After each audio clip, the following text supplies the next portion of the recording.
These lumps of softwood and a dirty, great, rusty metal ring have made their way onto my workbench when I came in the other day. So this is a video about what I'm going to do with them. So we've probably all come across the term fag packet drawing. A good explanation of what a fag packet drawing is. That is a fag packet drawing, if ever I've seen one. Anyway, we've got an updated version. So what he's after, this is the turning ring, or the front axle, sort of steering axle of a shepherd's hut. In essence, this is what we're going to make. Going to use these two rails here on the ends. They're going to be the 4 foot. So we'll decide for this one, the 4 foot from this drawing, and then the 3 tenon rails will be 34 inches apart. So effectively we've got an outer frame of 34 inches with the ends of the sort of like the stiles of the frame sticking out to 4 foot. So I'm just going to cut them all off to length and get some nominal sizes to work with, so it makes the machining operations easy and consistent. So to make these shoulders, so that we've got a 34-inch external frame, we need the width of these external pieces less than 34 inches. So if we take a tape on 34, hold it on there, we get 29 inches between them shoulders. So whatever I cut these off, I need to have a 29-inch shoulder. Then whatever's left on the piece of wood, the rest of the tenon he wants to poke out the front of them. Sorry if you're an inch or a middle person. If I'm splitting differences, I'll use millimetres, because in my eyes, 8 and 11 30-seconds is not as easy to halve as 2, 1, 2. Square that tenon over, just split it into rough thirds. So again, 93mm, 31, 62 from the base. Scribe them down with a mortise gauge. So before I cut the tenons on the tenoner, I'm just going to pop them on the saw here. Raise this blade so it's roughly in the position of where that tenon's going to sit. Slide all these pieces along to the stock and just cut both sides of the shoulders of them tenon. And just slip that into the tenoner. Because I've done them shoulder stop lines, I don't need a backing piece. Set the heads to the right gap apart. The spur cutter of the cutter block, which is their little square cutter, is what cuts like the final cut on the height of the tenon. So if you're lining your blocks up to a line, that's the point at which you want to be looking at.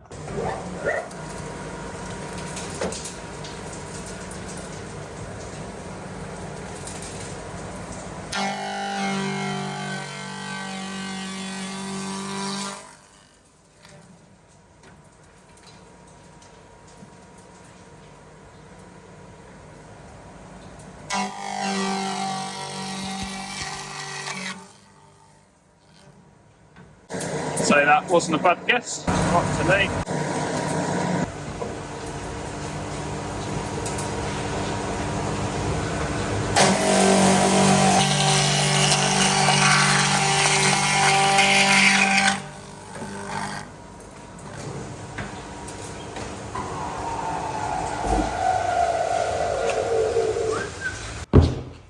There you go, that's the tenons done on these parts. Next got to do the mortises through these rails here. Let's get them set out. The guy's playing these up, so I don't know what sizes they are, so I'm going to call them 1, 2 and 3. And just set the mortises out to suit, because I don't think they're particularly even. Then jump onto mortising machine, but standard procedure, it's not got the right chisel in it.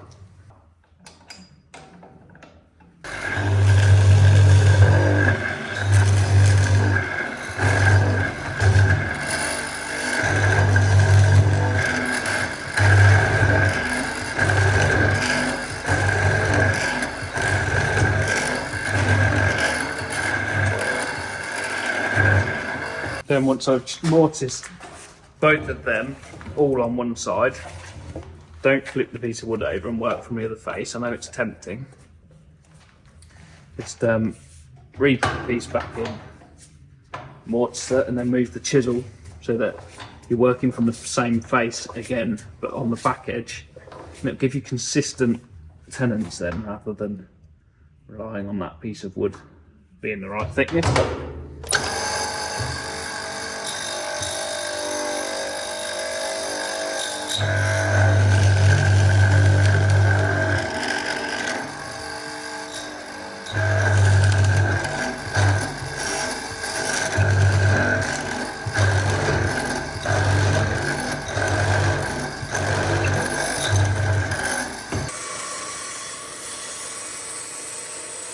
Because of the inconsistency in the thickness of these beams, just running the tenon past the bandsaw to get an even 90mm that I set them out to, and there'll be a little shouldered setback on one side of the tenon. Just make sure that it's the same side consistently across the piece of wood.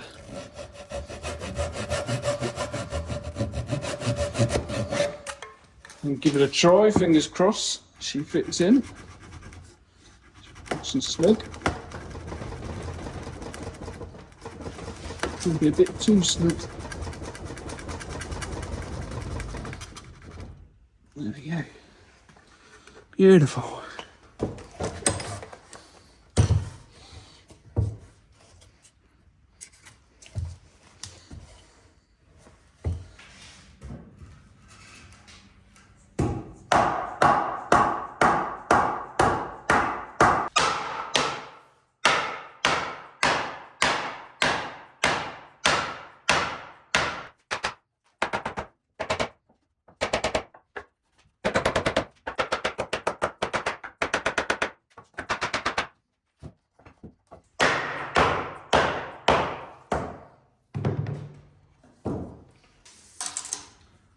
My God. And he says 34 inches was the width of the chassis, and then there's a bolt hole to go in each of these, something like that. Pretty much there, they all go together nice and tight. Just wanted a little bit of chamfer around these edges. Nip into that sneaky little cutter set Trend have sent me. Get myself a chamfer bit. Just run a little chamfer around with the router and a bearing guided 45-degree chamfer bit on the ends of them exposed tenons. What's your axle then? Is that a bit of... That's that lovely, them two green timbers. It's like a bit of piranha. Bit of like pitch pine or something. Pitch pine, isn't it? Yeah. So how does that... Explain it for the video then. Explain it for the video? Yeah. How do you mean? So you've got a beam axle. You've got a beam axle. Now do you put a wheel on the end of the... Has it got like a steel bolt? Does it bolt to the end of the timber, or does it drill into it? George's super axle, super. George has made the axle. Well, George made the axle for the wheel. But where that bolt goes through there, and we got to remember we're the wrong side up at the minute. But yeah, right. So that's top side. Yeah, that's. Yes, that's top side. This is top side. This wheel will be underneath. But if you imagine that will go on like that. But the other way up, yeah. But the other way up. And then that will bolt through that bolt that's holding that. Right. And then there'll be another bolt or whatever through there. Yeah. For them. And then obviously... What, you just weld that in? Well, yes, do it like these back wheels have got. Right. It's got the full... I haven't even looked over here. Hey? I haven't even looked over here. There, I'll do them the same as that. You see, weld it in there. Yeah. Can you see, Willie? Yeah. It's all right, no, it's fine. It's quite a big thing then, isn't it? Yes, yeah, it'll be quite a big... Yeah. It's lovely, isn't it, really? It's lovely, bit of... Well, that's what I've kept them timbers for, because I've got them in my mind for... They're the ones you'd left at the farm? Yes, them green ones, and I've had to fill, like where, you won't see it on that one. What, painted green were they? They were painted green, and I just planed the paint off. Yeah. And then did them up 45 to get this... What, on the planer? On the planer, just to get that... Yeah. Spare the horses, as they always used to say. Yeah. Where are these going to the axle then? They are going to go... The bits we cut out. They will go Is that one I cut, or is that a different one? Cut, yeah. If you imagine they'll go there, Right. and it's just like, you know, like I said, that bit of fancy bollocks that just makes Bit it look. bollocks, yeah. Well, you know, it just doesn't it? It doesn't look so lost then, does it? No. No bit of support. What do you put on that as a deck then? Do you have to build like another? Well, you imagine it when it's the right way up. Do you just put like this and house them into the beams? I was just going to put two front and back like that, and then either it wants boarding completely with like 2-inch board. Right.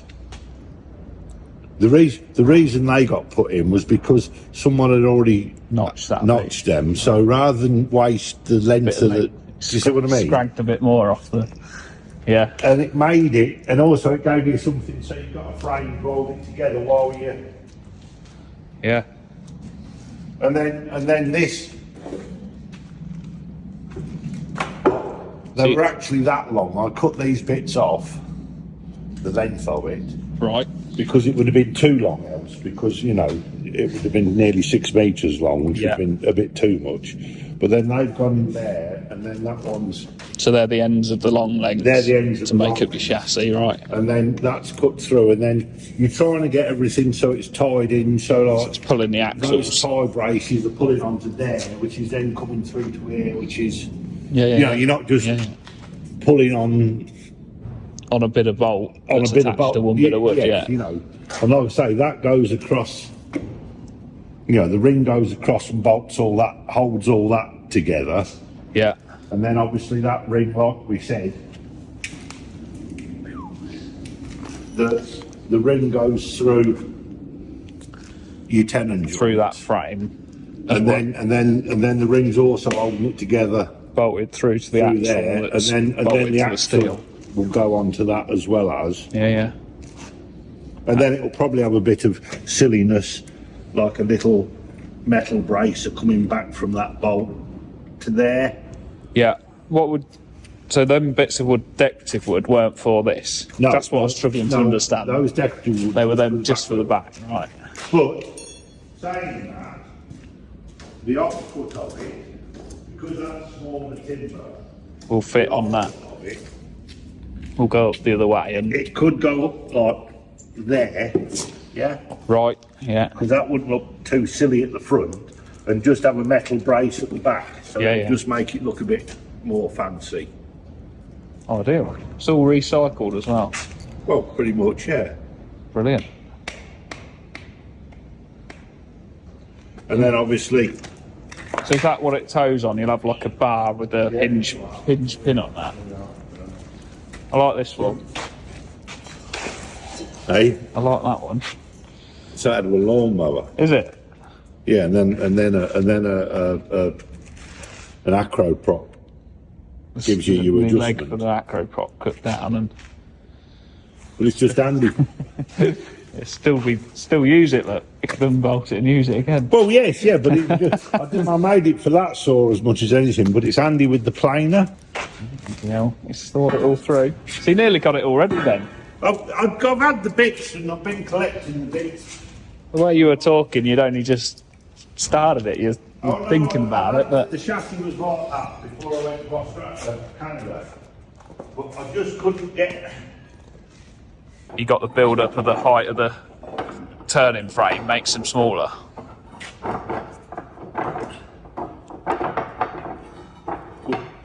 I found with the last one I did. Just needs a bit of fettling. Is it going to go the other way up? Or is it?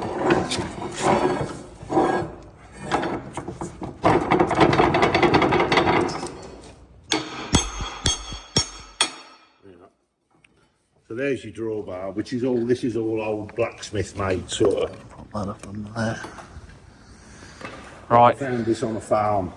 Looks like an old roll straw. Well, whatever, but it's been sort of blacksmith made. It's a bit crude, but it's just what you want, isn't it? Yeah. And they're old gate hooks, adjustable. Well, that was one of them old-fashioned, funny adjustable gate hooks. Yeah, yeah. And then this was another eye I'd found, so I had to weld another square on the back, and Yeah. I had to fuller them out. I had to get them red hot and open them the out right to get size. Yeah. And that's just an old crowbar I found that will do for the. It's kind of a bit that if it did break, you could put another one on. Oh yeah. There, You can it's put not them like on. the main. No. But I mean, once you've Beautiful. had them, they don't really get towed about. No. It's just you just want something. They get winched on a trailer, don't they? And Yeah, moved rather yeah. than towed. So what will connect the pin in the middle? We got There's your pin. that's your Jesus pin, A what? the Jesus nut. I've got a helicopter. That'll go through from there. What's that come off then? Is that an old telegraph pole? I should think it's a bit of electricity or telegraph pole or something. Good old. Perfect. That's interesting. It's all rubbish, Well, it's all recycled, but made something out of it. but like I say, you've got to imagine it when it's the other way up. She'll look a lot different. Yeah. But it was just easier to try and work to get this flat and what have you. Yeah. Film it. We sat in our barn for ages, didn't This it? has in your back. All I had to do was I had to take all these off and free all these up, Or the slides. the slides, because it wouldn't move up and down. They're on little wheels to adjust them, are they? They're on like a screw to screw up and down, and they screw up and down on that bed. But then you can move the whole lot in and out for some reason, which I'm not quite sure about. Like the whole lot. I suppose when you wind it back to get a bigger cut. It Yes, moves you should. further I away. should bring that up, shouldn't Yeah. you? Yeah. As you get an unsupported cut, Yes. Yeah. and then that's good. It's like they're replaceable because when you get something to go through that Breaks it. damages your bed, you can just swap them out, can't you? But I mean, it's not bad for what I I suppose if you like de-rust the top, it's rusty again. in a Yeah, few yeah. days, isn't it? Yeah. So I had it all shiny when I did them doors. yeah. What is it? A Yoko? It's Yeadon, Adnett and Co. Bristol, so I presume that's Yakko. why it's a Yakko. Bristol. Never heard of it. To be fair. No. But considering it was in that fire and what have you, all I did was just. Is it 3-phase? Or Yeah, it's 3-phase. Yeah. You put new knives in it. Yes, I have, but they got a bit Got a bit blunt today. blunt again. But I did find a load of knives. I had the ones that were in them sharpened. I don't know how you set it. You just undo them and slide them in. And Once they're in and near, what the best way to do it is get a ruler yeah, on here, yes, hold it, and then you turn that past your ruler. Yeah. And the blade's going to drag your ruler probably. It depends how much gap you want. yes, On yeah. mine, when it's set up precise, it's about 6 mil it drags it. Yes. But if you've got a chip in it, that will then ride up. Yes, yeah, So you'd probably want a bit more of a gap. yeah, So it's more universal. But yeah, you drag your ruler along 10 mil. yeah, Then you get your next one and just set it so it drags it along 10 mil. They should all then be be right. the right height, if you know what I mean. You can get a little thing that clamps on and holds them both Yes. while you do the nuts up, but they're a bit right. fiddly and beauty. That looks proper for being mortised through, doesn't it? Yeah. Like you've thought about it. Well, yeah. Put a lot of thought into it. No, give us a shout when you finished it, and I'll Yeah. have a look at you towing it around the village. Well, whatever. Well, we had a good weekend on it.